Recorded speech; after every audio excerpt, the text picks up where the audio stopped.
Assalamualaikum warahmatullahi wabarakatuh. Salam sejahtera untuk kita semua. Halo semuanya, perkenalkan nama saya Siti Sopiah. Saya mewakili dari teman-teman kelompok 11 yang beranggotakan Muhammad Arya Sapirudin, Risma Wahidah, dan saya sendiri Siti Sopiah. Di sini kami akan membawakan materi mengenai stratifikasi, diferensiasi, dan mobilitas sosial. Mata kuliah Sosiologi dan Antropologi Pendidikan diampu oleh Bapak Ari Putra MPD. Pembahasan yang akan kami bahas dalam pertemuan kali ini yaitu yang pertama, definisi dari stratifikasi, diferensiasi, dan mobilitas sosial.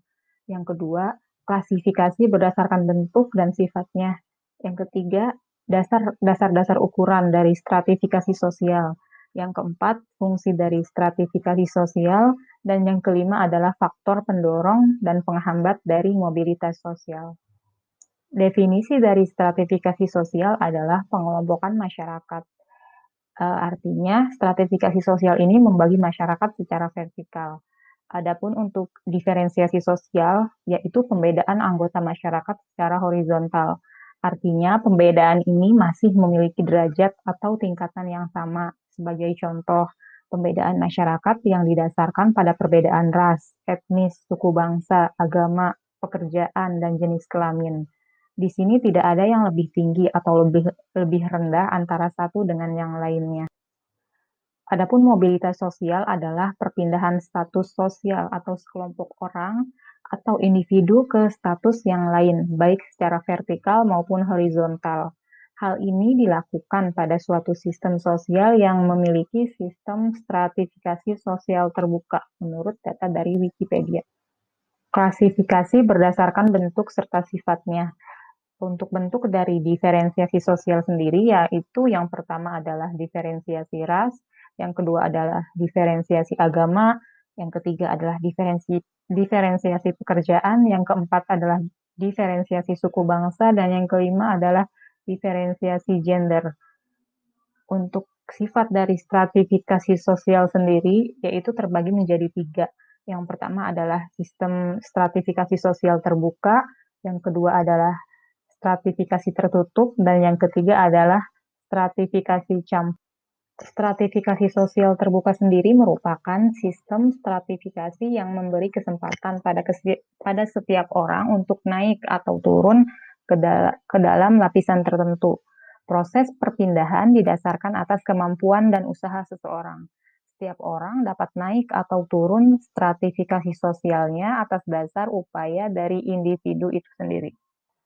Adapun stratifikasi sosial tertutup sifatnya membatasi seseorang untuk pindah dari satu lapisan ke lapisan lain. Satu-satunya cara untuk masuk ke dalam lapisan anggota tertentu yaitu melalui kelahiran.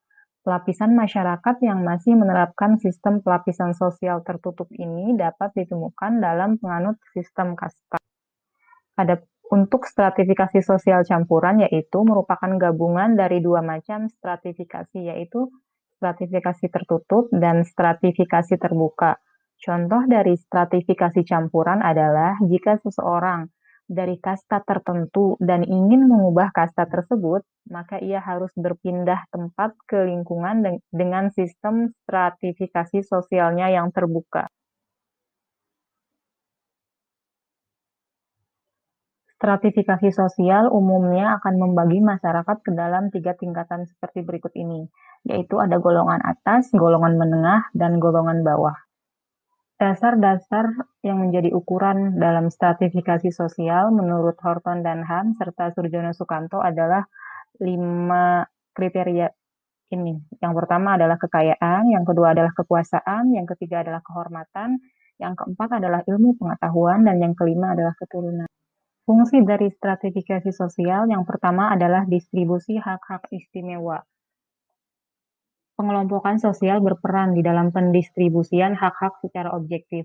Dengan adanya pengelompokan ini, maka akan mudah menentukan hak-hak dari masing-masing lapisan. Yang kedua adalah penentu status. Artinya berperan sebagai penunjuk kedudukan yang biasanya ditandai dengan simbol tertentu.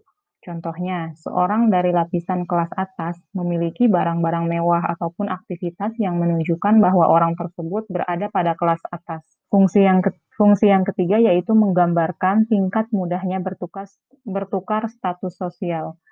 Adanya pengklasifikasian sosial membantu seseorang untuk tahu ada di posisi mana seorang individu tersebut, serta upaya apa yang dapat dilakukannya jika ingin berpindah ke lapisan sosial yang diinginkannya. Fungsi yang keempat adalah alat penguat solidaritas. Artinya, fungsi ini untuk memperkuat kebersamaan individu atau kelompok dari lapisan sosial yang sama atas dasar persamaan dalam hal-hal tertentu. Bahasan berikutnya yaitu bentuk-bentuk dari mobilitas sosial. Yang pertama ada mobilitas sosial vertikal, artinya perpindahan status sosial yang tidak sederajat dari sebelumnya. Mobilitas sosial vertikal ini terbagi lagi menjadi dua. Yang pertama ada social climbing atau perpindahan kedudukan sosial ke tingkatan yang lebih tinggi. Contohnya yaitu naiknya jabatan seseorang. Mobilitas sosial vertikal yang kedua yaitu social sinking, artinya perpindahan kedudukan sosial ke tingkat lebih rendah dari sebelumnya. Contohnya turunnya jabatan seseorang. Berikut ini faktor-faktor yang menjadi pendorong mobilitas sosial. Yang pertama adalah status sosial. Individu yang mempunyai status sosial rendah akan cenderung merasa kurang puas serta akan melakukan proses mobilitas sosial guna menerima status sosial yang lebih tinggi. Yang kedua adalah faktor situasi ekonomi. Keadaan ekonomi yang baik dapat mendorong individu untuk melakukan gerak sosial, misalnya membuka usaha. Yang ketiga yaitu situasi politik. Keadaan politik yang baik akan menyampaikan warga untuk berkesempatan melakukan mobilitas. Contohnya, situasi politik dari suatu negara yang stabil akan mempengaruhi syarat keamanannya, sebab rakyat bisa menjalani kegiatan serta pekerjaan dengan baik. Yang keempat adalah faktor sosial budaya. Keadaan sosial budaya pada suatu wilayah dapat terlihat dari sifat penduduknya. Bila sifat penduduknya terbuka terhadap perubahan, maka akan memudahkan individu dalam melakukan mobilitas sosial. Dan faktor yang kelima yaitu faktor geografis. Secara geografis, wilayah perkotaan akan lebih menarik banyak individu untuk melakukan gerak sosial, sebab dianggap lebih beragamnya atau banyaknya lapangan pekerjaan yang tersedia. Faktor penghambat dari mobilitas sosial terbagi ke dalam tiga. Yang pertama adalah faktor subordinat atau faktor diskriminasi.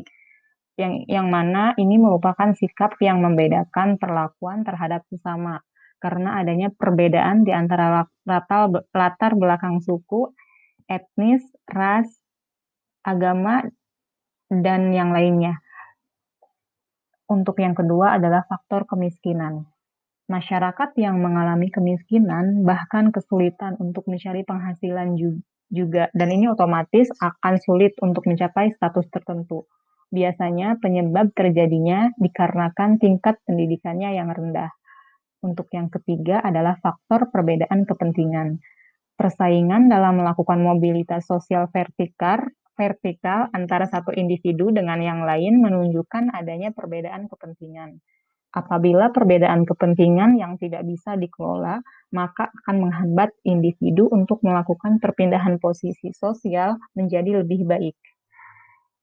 Demikian materi dari kelompok 11. Saya mewakili teman-teman mengucapkan terima kasih atas perhatiannya. Mohon maaf jika ada kesalahan dan kekeliruan dalam penyampaian. Saya tutup. Assalamualaikum warahmatullahi wabarakatuh.